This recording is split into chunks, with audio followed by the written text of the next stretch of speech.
Ang paglalahad na ito ni Mayor Saqib Salajin ng Maluso, Basilan ay upang ipakita ang mga pangyayari sa kanyang bayan nitong nakaraang 2013 midterm election. At upang iparating ang kagustuhan ng ating mga kapatid na Muslim na mabago ang kalakaran sa kanilang bayan tuwing eleksyon bilang tugon sa tuwid na daan ni Pangulong Benigno Aquino. Kung talagang yung tunay na pagbabago, dapat natin ilantad ang nangyayari po sa amin sa Maluso. Gumagawa ng karahasan, gumagawa ng korupsyon, gumagawa ng lahat. Kung paano sila manalo bilang isang alkalde ng bayan. Kung maaari po sana ang makikita ng ating leader, matataas na leader katulad ng mga COMELEC, dapat ito po yung tugunan ng pansin. Maraming mga pangyayari na hanggang ngayon ay nag-aantay ng kapaliwanagan.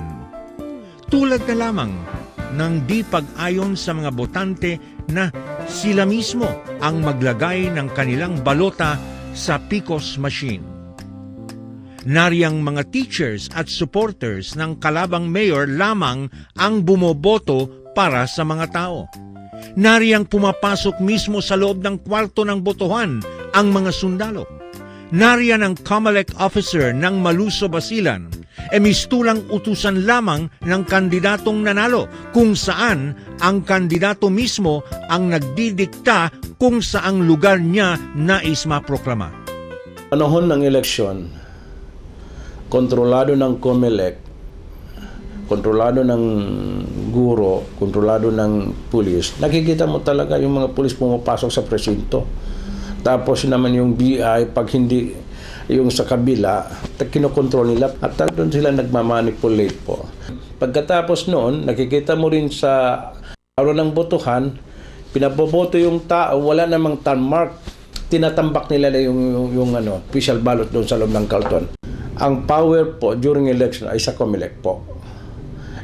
Ang tanong dito kung bakit noong nagkaroon ng proclamation na gusto nang ni Mayor magproklama doon sa kanyang bahay. Hindi po tama yun kasi that is legal proceeding. Kung talagang susundin natin ang batas, dapat po sa independent na lugar, talagang makikita natin yung favor sa kanya, yung COMELEC. Nariyang umiiral pa rin ang lantarang bilihan ng boto na napakahirap maalis sa panahon ng eleksyon, dala ng kahirapan. Ang Commission on Elections o COMELEC ay may itinakdang allowable budget para sa lahat ng mga kandidato na kanilang dapat isubmit 1 month after elections. Ang nanalong mayor ng Maluso, Basilan ay gumastos ng million pesos. Daig pa niya ang tumakbo sa national. Hindi kaya dapat siyasatin ito? Talagang susundin natin ang batas, hindi po dapat tayo gumastos. That is against the Omnibus Election Code. Hindi po dapat yan dahil bawal na bawal po. So, hindi nais ni Mayor Saqib Salajin na mabago ang resulta ng eleksyon upang siya ang makaupo bilang mayor ng Maluso, Basilan.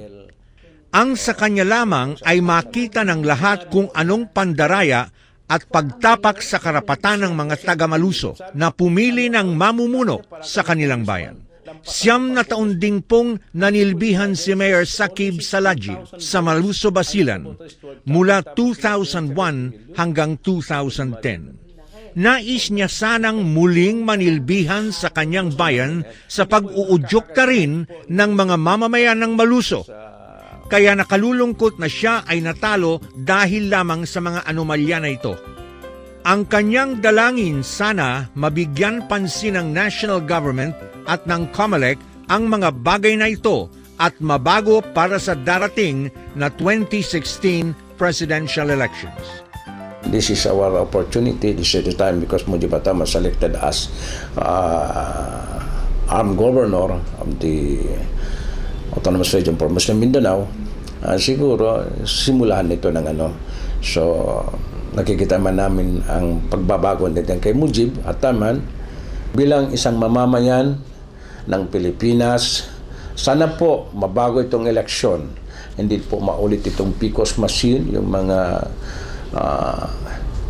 kasi lalong po dumami ang kalokohan. Sana po, kasi may narinig po din ako at nababasa sa mga news na magkaroon ng biometric election. Kung hindi po ikaw ang bumoto, hindi po makukuha kung sino ang dapat po. Yun po ang kailangan natin po para at least mabago, mapili ng taong bayan kung sino ang karapat-dapat na taong ihalal nila o iboto nila. Mabago natin po. Pero kung ganyan po, kung sino ang maraming pera, kung sino po yung maraming baril, nasaan? Wala din po pagbabago, kawawa yung taong bayan. Katulad po ng presidente natin, taong bayan ang bumoto sa kanya. So, kung maaari po, Mr. President, kami po ay taga Basilan at nakikita po namin ang inyong determinasyon kung paano po mabago ang Pilipinas. So, ang Basilan ay kabahagi ng Pilipinas. Ang Maluso po ay kabahagi ng Pilipinas. Sana po makikita po ninyo ang aming daing, ang aming kalungkutan upang mabago rin itong halalan dito po sa amin sa Maluso. Yun po ang aking mensahe sa mahal namin po President Noynoy Aquino.